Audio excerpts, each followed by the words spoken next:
talk about capital T, trust in the Lord. I say that, my brother, my sister, because it's easy in many instances for that very words and concept to roll off, right? Our tongue and cheek, and we don't really pay much attention to it. It's just something that we are known for saying. People of God, even religious people, will say emphatically that they trust in the Lord. Come on. But how many know this morning, and I say that as rhetorical, but there are those that I'm looking at, and you looking at me, you know that there have been times, and there are times in your walk where you recognize that saying you trust in the Lord and living or talking that you trust in the Lord, right, is quite unique and different. So much so, we understand a little bit better now that through circumstances and life's toils and situations and predicaments, and things that come unexpectedly in the life of a believer, of a child of God. And we can recognize this morning, and we can say beyond a shadow of a doubt, but Pastor, I know a little bit more now about what it really means to trust in the Lord. I mean, to place my confidence in Him and know that He's going to take care of my situation. I don't have to worry about it. I don't have to fret. I don't have to wring my hands. I don't really have to hold my face in my hands. I know this now, that the God of my salvation, the God of my deliverance, the God, the God of making a way for me, a through way, that God that brought us from then to now, that God who seeks my best interest, that God who, when He saved me that I might rejoice, right, and also magnify His name. In fact, until He saved me, I really couldn't magnify His name. Oh, but since then, I said since then, I don't allow bashfulness. I don't allow embarrassment. I don't allow intimidation or trepidation to stop me from giving God the best praise that I can. When I come into His sanctuary, I'm not really concerned about how you look me up and down. I'm more concerned about how He is looking in on me. He is going to make the difference, not you, of how victorious I am when I leave this place. I recognize that I've been in His presence. And being in His presence, my brothers and sisters, moves so much in my life and in your life today, where you have to recognize that in the midst thereof, amen, there's a time and a temp for you to give God praise and adoration. To say to Him, Lord, I really don't understand how I got here, but I know who holds the very reins of my situation. I don't know when it's going to end. I don't know how, what time frame I'm going to be in this place, but right now I've made up my mind. I'm going to say to you, Lord, I know you got it in control. Are y'all with me here? So I say to us, brothers and sisters, regardless of what you're going through this morning, regardless of where you are, I said regardless, irregardless. Oh my, regardless of what you're having to deal with in this season of life, I want you to know this morning from this passage that God has reminded us that we ought to put all of our trust in Him. I mean, all of our confidence. I mean, everything that we have, amen, that constitutes who we are. We need to place that on the altar of our God. When you do that, my brother, my sister, I'm telling you the truth.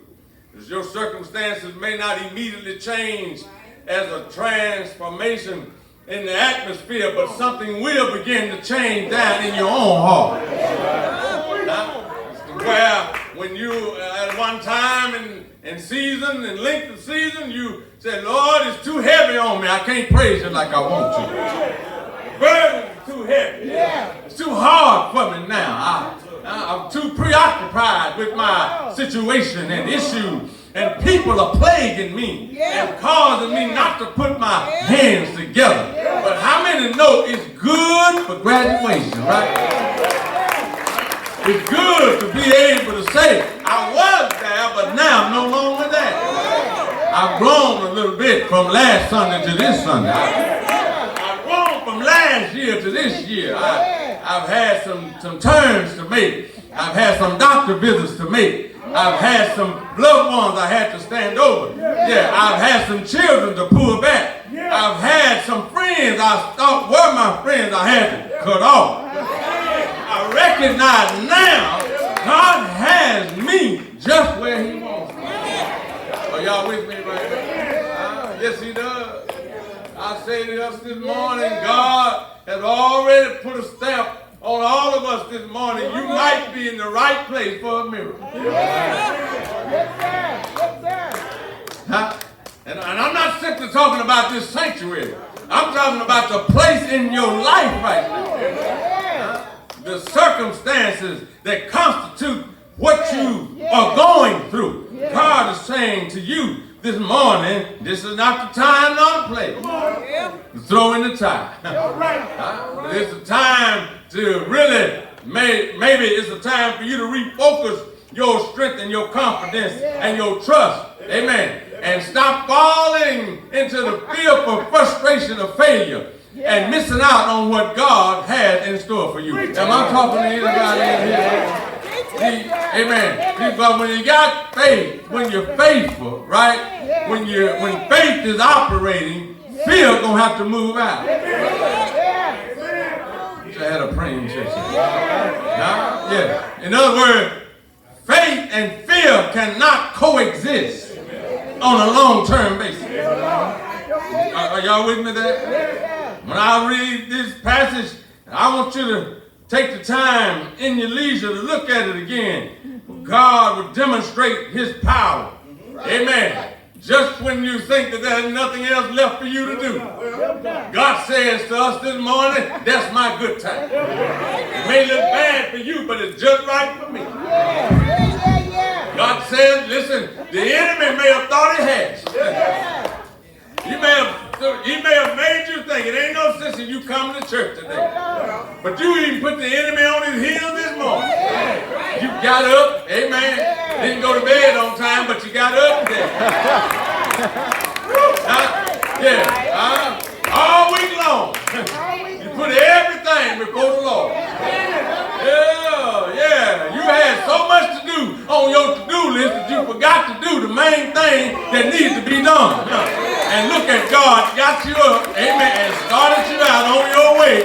One more Sunday, and some of y'all ain't waved your hand and give God praise yet. Some of you ain't sung a song, you ain't prayed along with the deacon, you ain't done nothing. But God has been just that good to you. Amen. And now time, and maybe that time is now, that you forget about what's going on around you and who's looking, amen, and what you got on and how it's coordinated or ain't coordinated, or if it comes from Neiman or the thrift store, it don't really matter. God is worthy of all the praise and adoration that I can offer to Him. And I ain't got time for some sanctimonious folk that don't know their head from a holy hole in the ground. God said He's worthy to be praised.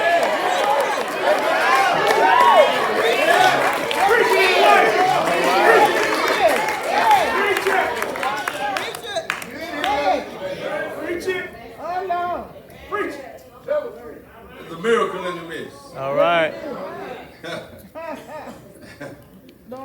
Your life and my life could be prime example. Could be prime to pump right now for a miracle. Huh? Yes, sir. How many know God can do miracles not only in the day, God can do miracles at night.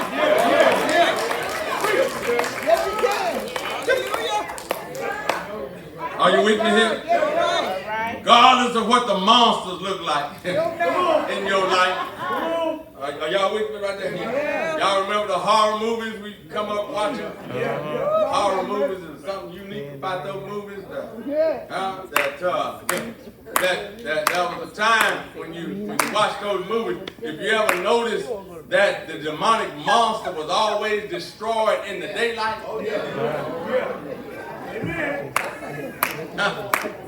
If the monster was going the enemy is going to be destroyed, it's going to be destroyed in the day because, amen, they get real, rampant at night. Are y'all with me there? That strange things come out at night. We grew up with a song that said the freaks come out at night. So you act like you don't remember that. You may have been one of them.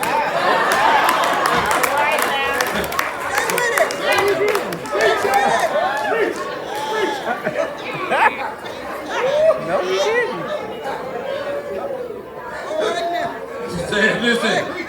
He said, listen. And they said unto him, Elisha, being moved by God's Spirit, said in no uncertain terms, listen, go and spy out where he is, that I may send and fetch him. Right? And it was told to him, saying, behold, he is in Dothan. You got to remember that God's people and God's prophets were under attack. There was a war going on. And every time the prophecy of truth and transformation and revelation is going on, the prophets of God would always be attacked. Y'all didn't say it. Some of y'all are attacking. Amen. They were attacked. And behold, he said, he is in Dothan. This is about 10 to 14 miles northwest of Samaria. He's there. There's a place. That's the point I wanted to make. There's a place, brothers and sisters. God never allows you and I to end up anywhere arbitrarily. Come on. Yeah, but God has a rhyme and a reason for the place that you are in life right now. Are y'all still with me here? And they said, go. Listen, there was instruction that they were given to get to this place. But in this place, God was going to manifest his power. Are y'all still with me? And then finally, they reminded them that they sent hither the horses. Y'all see that? And the chariots. And a great innumerable host. And they came, notice the word says, by night. And they encompassed the city that was about them. In other words, when God orders it strategically. I said God orders it strategically. When God orders my and your footsteps, he orders them strategically. In other words, God is saying, there's a place I'm trying to get you to. And when I get you to that place, and until I get you to that place, you will understand the intricate details of my instruction by revelation.